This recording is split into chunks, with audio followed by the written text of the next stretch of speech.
कार्यक्रम के देखिए छत्तीसगढ़ के जम्मू किसान भाई बहनी हो, मया भरे जय जोहार राम राम।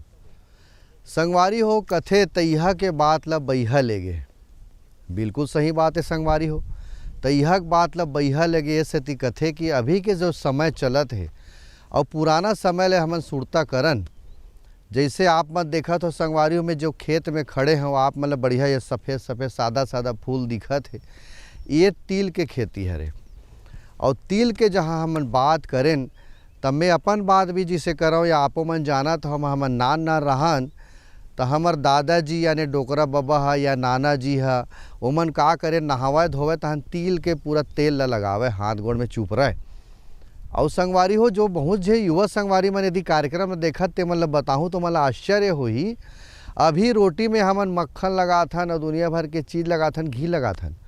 वो समय रोटी में तिल के तेल ला चुपर के खावे और तिल के कोनो मेर पिरावत है हाथ गोड़ में मालिश करे बढ़िया रकम ले लोग लइकन मालिश करे जाए।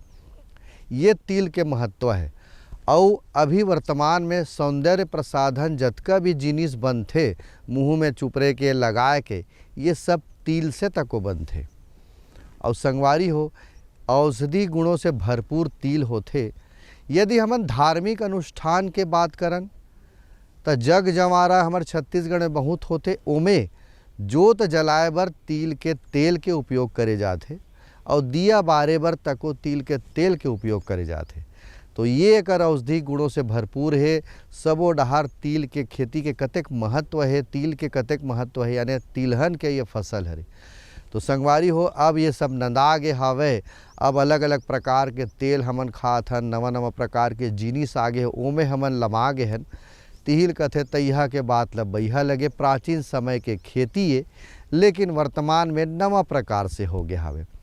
बहरहाल संगवारी हो ये तो रही तिल के महत्व के बाद हमार कृषि दर्शन कार्यक्रम में आज हमन तिल के आधुनिक खेती के बारे में चर्चा करबो। इंदिरा गांधी कृषि विश्वविद्यालय के ये परिसर में हमें खड़े हों, यहाँ के वैज्ञानिक आवत है। तब तक आप मन देखो ये बढ़िया रकम ले संदेश।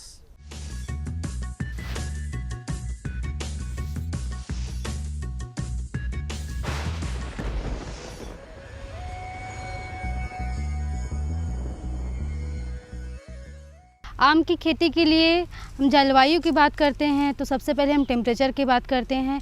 तो इसकी खेती के लिए 24 से 27 डिग्री सेंटीग्रेड टेम्परेचर उपयुक्त मानी जाती है। उसके अलावा जब हम रोपाई करते हैं जुलाई अगस्त में इसकी रोपाई की जाती है। और फूल आने के समय, फूल या बौर आने के समय बारिश होता है तो उस समय इसका जो उत्पादन होता है वो कम हो जाता है। उसके साथ साथ ही आम की फसल लेने के लिए कीट व बीमारियों का भी प्रकोप बढ़ जाता है। तो हम बात करते हैं कि छत्तीसगढ़ में इसकी उत्पादकता के लिए तो बिलासपुर, दुर्ग, अंबिकापुर, सूरजपुर ये यहाँ इसका उत्पादन बहुत ही लिया जा रहा है। और किस्मों की बात करते हैं तो छत्तीसगढ़ में लंगड़ा, दशहरी, बैगनपल्ली, आम्रपाली किस्मों का भी उत्पादन बहुत ही लिया जा रहा है।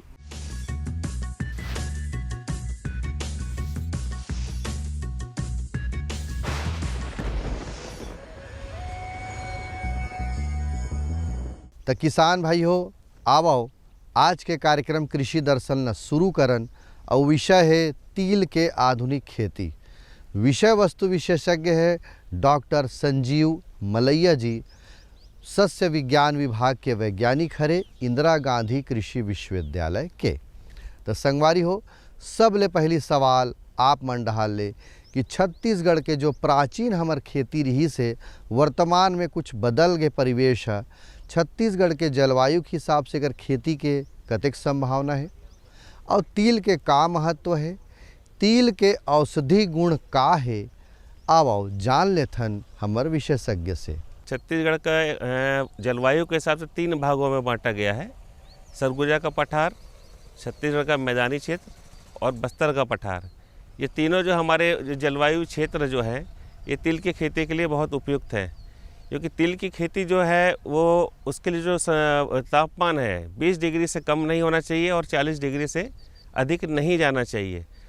हमारे जो छत्तीसगढ़ है इसमें जो तिल की खेती होती है ये खरीफ के सीजन में होती है, या फिर हम लोग गर्मी के में तिल को लगाया जाता है। टेम्परेचर के हिसाब से अगर जाता है, जो उसके लिए ऑप्टिमम टेम्परेचर, मतलब जो जिसमें फसल की जो वृद्धि है, उसका विकास है, उसके लिए जो है 27 से 33 डिग्री का जो तापमान होता है वो पर्याप्त होता है। इस तापमान में फसल की जो विकास है वो बहुत ही अच्छा होता है। तो इस प्रकार से यदि हम देखते हैं तो हमारे छत्तीसगढ़ की जो जलवायु है वो तिल की खेती के लिए बहुत ज़्यादा उपयुक्त है। किसान भाइयों, तिल एक महत्वपूर्ण तिलहनी फसल है जो 3000 से भी अधिक सालों से एशिया और अफ्रीका के उष्णकटिबंधीय और उप क्षेत्रों में बोई जा रही है। इसकी दुनिया भर में 6.5 मिलियन हेक्टेयर क्षेत्रफल में खेती की जाती है और लगभग 3 मिलियन टन से अधिक बीज का उत्पादन होता है। किसान भाइयों, छत्तीसगढ़ में तिल की खेती गर्मियों में की जा सकती है, लेकिन इस समय आपको फसल की उचित देखभाल करनी होगी। गर्मी के दिनों में इसकी बुआई मार्च से अप्रैल के बीच कर देनी चाहिए। तिल की बुआई करते समय मिट्टी का तापमान, पानी की आपूर्ति और रोशनी का ध्यान रखना आवश्यक है। हालांकि अपने क्षेत्र की भूमि और मौसम के अनुसार स्थानीय किसानों या कृषि विशेषज्ञों से सलाह लेना फायदेमंद साबित होगा। वैसे तो तिल की खेती सभी प्रकार की मिट्टी में की जा सकती है, लेकिन अधिक उपज पाने के लिए किसान इसे बलुई दोमट मिट्टी में बोते हैं, जिसमें जीवाश्म अधिक होते हैं, जो तिल की खेती के लिए अच्छे होते हैं। हल्की रेतीली दोमट भूमि तिल की खेती के लिए उपयुक्त होती है। खेती के लिए भूमि का पीएच मान 5.5 से 7.5 होना चाहिए। भारी मिट्टी में तिल को जल निकास की विशेष व्यवस्था के साथ उगाया जा सकता है। तो इसके औषधि गुण बहुत अच्छे होते हैं। खास तौर पर डायबिटीज़ वालों के लिए इसका जो तेल होता है वो बहुत बढ़िया होता है। साथ में जिन्होंने उच्च रक्तचाप की शिकायत होती है उनके लिए भी तेल बहुत अच्छा माना जाता है। साथ में हमारी परंपरा में ये भी है कि तिल के तेल से मालिश भी की जाती है। तिल के तेल का उपयोग दीपक लगाने के लिए भी होता है। साथ में कई जो ब्यूटी प्रोडक्ट बनते हैं और कुछ चीज़ें जो रहती है उसमें तिल का तेल का उपयोग किया जाता है। फ़ायदे के हिसाब से भी अगर हम जाते हैं, लागत के हिसाब से और जो हमको आमदनी प्राप्त होती है, तो उसके हिसाब से अगर हम जाते हैं तो तिल की खेती है हमारे किसान भाइयों के लिए बहुत फ़ायदेमंद है, क्योंकि ये इसका जो अवधि है वो भी बहुत कम है। बाकी जो दूसरी कोई फसल लगाते हैं तो उसमें ज़्यादा कम से कम 100 दिन से ऊपर की जाती है, जबकि ये जो फसल है ये 90 दिन में आपकी तैयार हो जाती है। खेत की गहरी जुताई कर खेत को समतल कर लेना चाहिए। खेत तैयार करते समय उचित मात्रा में पची हुई गोबर की खाद अथवा वर्मी कंपोस्ट डालें। किसान भाइयों, गर्मी के मौसम में आप इसकी बुआई फरवरी माह में कर सकते हैं। तिल की बोनी मुख्यतः खरीफ मौसम में की जाती है, जिसकी बोनी जून के अंतिम सप्ताह से जुलाई के मध्य तक करनी चाहिए। ग्रीष्मकालीन तिल की बोनी जनवरी माह के दूसरे पखवाड़े से लेकर फरवरी माह के दूसरे पखवाड़े तक कर लेना चाहिए। बीज को 2 ग्राम थायरम और 1 ग्राम कार्बेंडाजिम अथवा 2:1 में मिलाकर 3 किलोग्राम फफूंदनाशी के मिश्रण से बीजोपचार करें। खरीफ के सीजन में तो दिक्कत नहीं, क्योंकि हम ऊपरी भाग में जो हमारे ऊंचे भाग होते हैं वहाँ पे हम लगाते हैं, तो वहाँ परेशानी तो नहीं होती है। लेकिन अगर हम गर्मी में बात करते हैं तो हम लोग जो धान में डीएपी का उपयोग करते हैं, तो डीएपी के उपयोग कारण मिट्टी कड़ी हो जाती है। तो मिट्टी कड़ी होने के कारण जो है खेत की तैयारी की लागत गर्मी में थोड़ी सी अधिक हो जाती है। सामान्य तौर पे अगर लेते हैं तो खेत की तैयारी के लिए 4 से 5 साल में एक बार कम से कम मिट्टी पलटने वाले हल से खेत की जुताई करना चाहिए, ताकि मिट्टी पलट जाए तो नीचे के जो अच्छी मिट्टी है, उपजाऊ मिट्टी है, वो ऊपर आ जाए और उसका फ़ायदा हम ले सकें, और ऊपर की जो अनुपयोगी मिट्टी है वो वापस नीचे चली जाए। उसके बाद हम 2 से 3 बार कल्टीवेटर क्रॉसिंग में चलाते हैं। अब चूँकि तिल का बीज तो बहुत बारीक होता है, इतना हमको खेत की तैयारी के समय बहुत ध्यान रखना है कि खेत हमारा बहुत अच्छा तैयार रहे, यानी कि बारीक तरीके से तैयार हो, ताकि हम उसको जब हम बुआई करें तिल की तो उसका जो जर्मिनेशन है, जो उसका अंकुरण है, वो सही मात्रा में और सही तरीके से हो सके। संगवारी हो बेरा हो गए एक ठन अउ संदेश आप मन ल दिखाए के, तो मोला देवा विराम। आप मन देखो ये खास बात।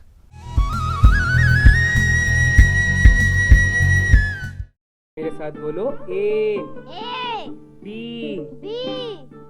अरे नादान, बच्चे को एबीसी सिखा रहा है। अरे काम धंधे की एबीसी तू कब सीखेगा? ये देख विज्ञापन। तेरे जैसे कृषि विज्ञान सीखे हुए युवाओं के लिए भारत सरकार के कृषि मंत्रालय ने एक योजना बनाई है, ACABC। ACABC? जी हाँ, ACABC यानी एग्री क्लिनिक्स और एग्री बिजनेस सेंटर। इसके तहत कृषि विज्ञान पढ़े युवाओं का चयन होने पर उन्हें मुफ्त ट्रेनिंग दी जाती है और हाँ, अपना कारोबार चलाने के लिए बैंक से लोन भी मिलता है। इसके साथ ही अगर युवा अपने इलाके के किसानों की खुशहाली के लिए उन्हें खेती बाड़ी व अपने कारोबार से जुड़ी लाभदायक जानकारी देते रहेंगे तो उन्हें लोन पर 36 से 44% तक की सब्सिडी भी मिलेगी। तब तो मैं जरूर सीखूंगा काम धंधे की ABC। शाबाश, चलो अपनाएं स्वरोजगार, खेती में हो विकास अपार।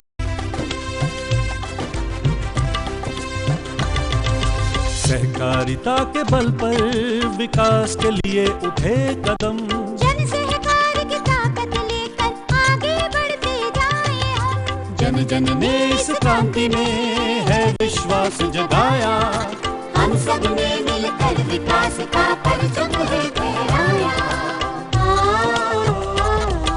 सहकारिता है अपने विकास की पहचान, नए दौर में सहकारिता ही भारत का अभिमान। कृषि मंत्रालय भारत सरकार द्वारा जनहित में जारी। गांव गांव और शहर शहर में बात चली, राष्ट्रीय बागवानी मिशन की लहर चली। आसान हुआ अब फल फूल मसाले उगाना, नर्सरी लगाना और जैविक खेती अपनाना। अब हुआ तकनीकी प्रशिक्षण पाना आसान, विपणन के लिए भी है सहायता के प्रावधान। अधिक जानकारी के लिए जिला बागवानी अधिकारी या राज्य बागवानी निदेशक से संपर्क करें। राष्ट्रीय बागवानी मिशन, जीवन संवारे, खुशियाँ फैलाए।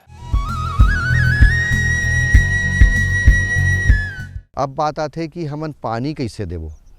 अब आप मन सोचत हो भाई पहली वैज्ञानिक का की दिस बिल्कुल पानी भराव नहीं होना चाहिए, बरसात के मौसम में भी करना है खेती एकर और रबी के मौसम में भी करना है। तो दोनों मौसम में जल के प्रबंधन हमन कैसे करबो, कब कब पानी देबो, कुल मिला के कतका खेती में हमन ला पानी देल पड़ही, ये सब बात ला बताही।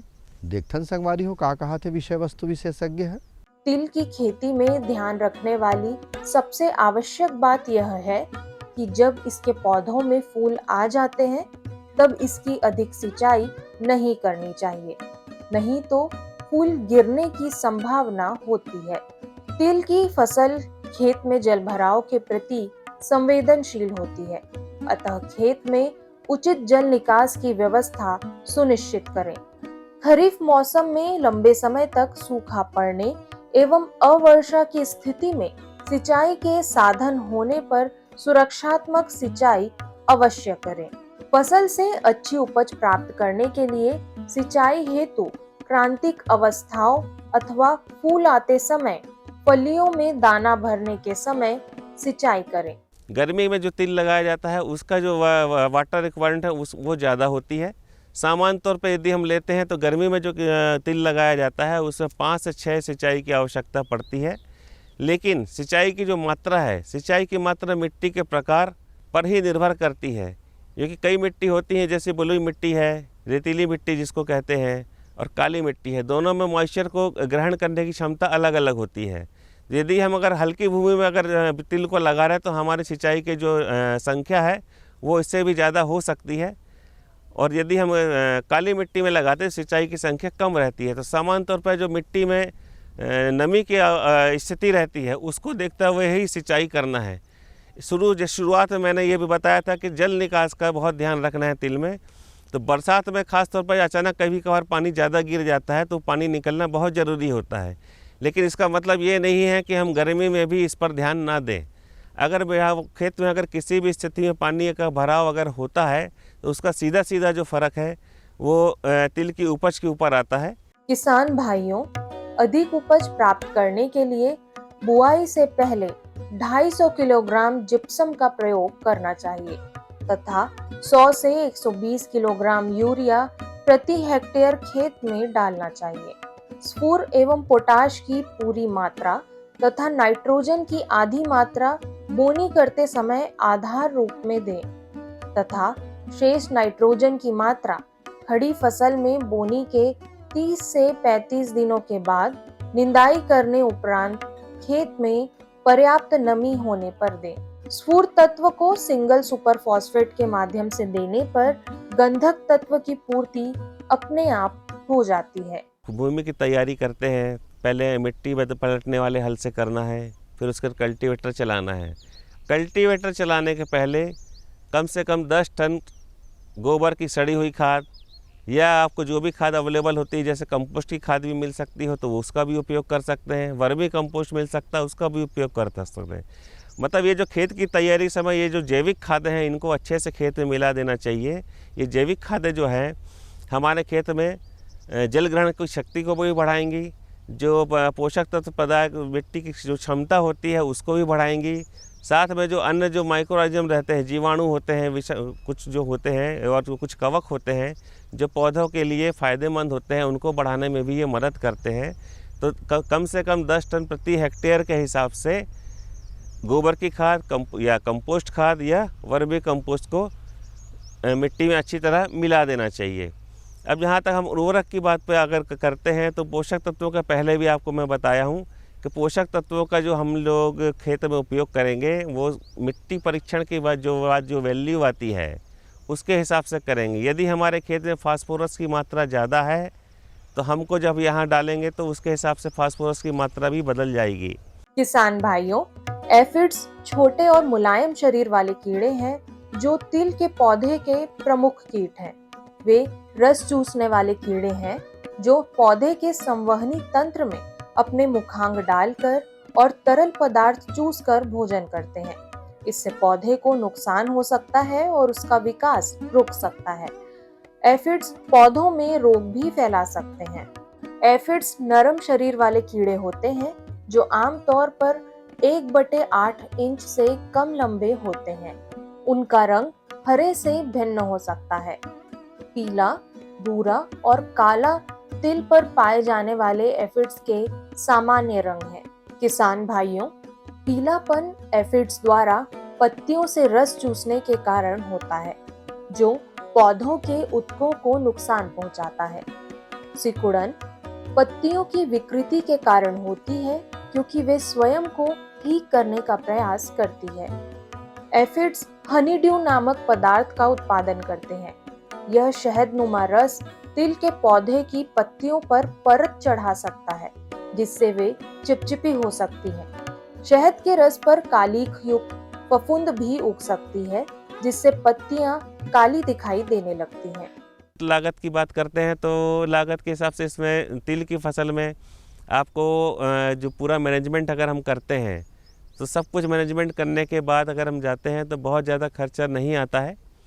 15 से 20 हज़ार की रेंज में अधिकतर खर्चा उसी अधिकतर बता रहा, अधिकतम स्थिति में बता रहा हूँ, उससे ज़्यादा खर्च किसी भी हालत में नहीं होगा। नॉर्मल तौर पे अगर लेते हैं तो कम ही होता है। 10 से 15 हज़ार में इसका जो है आराम से इसका 20 से बुआई से लेके कटाई तक का कार्य हो जाता है।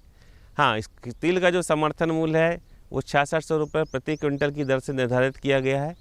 और आपकी जो फसल है अगर हम एवरेज के हिसाब से औसत के हिसाब से जाते हैं तो जो वैरायटी ऑलरेडी जो भी अनुशंसित की गई हैं उनसे 7 से 8 क्विंटल उपज प्रति हेक्टेयर प्राप्त होनी ही है। तो यदि हम 7 क्विंटल के हिसाब से अगर कैलकुलेट भी करते हैं तो आपको 50,000 रुपये कम से कम प्रति हेक्टेयर उससे आपको मिलेगा।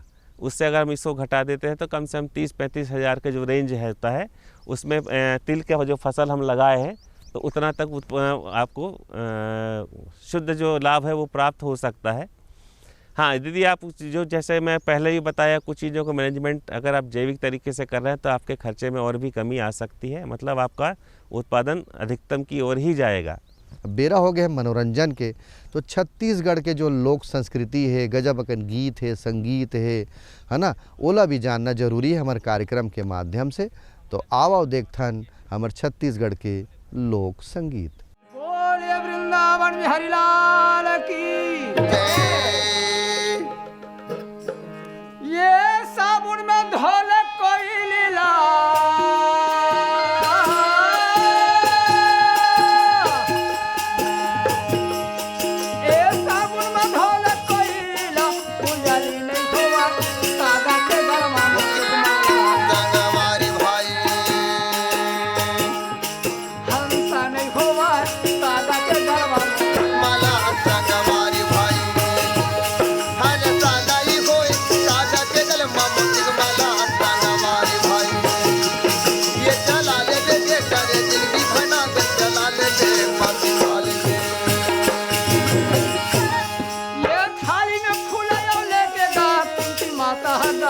शंकर पूजा बोलेगा संगवारी भाई।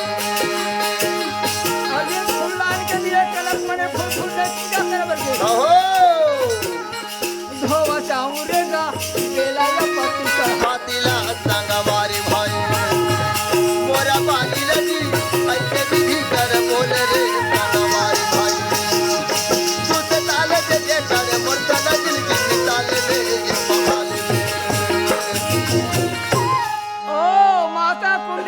शंकर भगवान के पूजा करे। हाँ कनक मणि सुगंध राज स्वर्ण फूल चढ़ाए भोलेनाथ प्रसन्न होकर के कुंती के कुंती जाओ तुम्हारे पुत्र हस्तिनापुर के राजा बनेगा कह दीजिए भैया। पूजा करके जब वापस लौटत रहे मंदिर ला बाहर निकलता है तो ऐसे गंधारी माता 7 सखी आगे 7 सखी पीछे लेकर के जय हो सोना के फूल बनवा रहे थे सेंट में डुबा रहा सुगंध आई करके। वो पूजा करे बार जब पहुँचे ना कुंती कहते दीदी प्रणाम लगी या कुंती तय कहाँ आया है कबर ये गरीबीन कहाँ फूल पाही ते यही पूजा करे को कर मन में डाउट रही। अच्छा दीदी मैं भोलेनाथ के पूजा करके घर जात हूँ कहे कुंती है। हाँ कुंती हाँ कहाँ के फूल तह लाए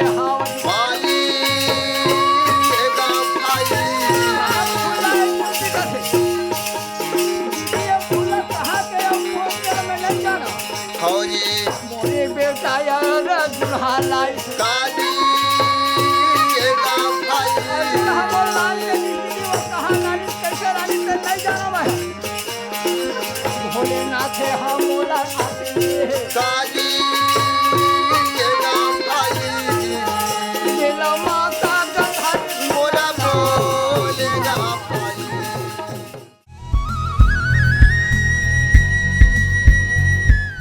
तो किसान भाई हो गीत संगीत भी हो गए और तिल के आधुनिक खेती के बारे में चर्चा कर डरें। तो अवैया दरी भाई एक नवा विषय के संग आप मन संग में यहाँ गोड़ बात करे बर फेर आहूँ। तब तक मोला देव विदा, लेकिन आप मन हमर दूरदर्शन के ये सबो कार्यक्रम से आप मन जुड़े रहो, बढ़िया बढ़िया बात ला आप मन देखत रहो और आप मन के उज्जवल भविष्य के हम कामना करत मैं आप मन से विदा चाहत हूँ। जय जोहार।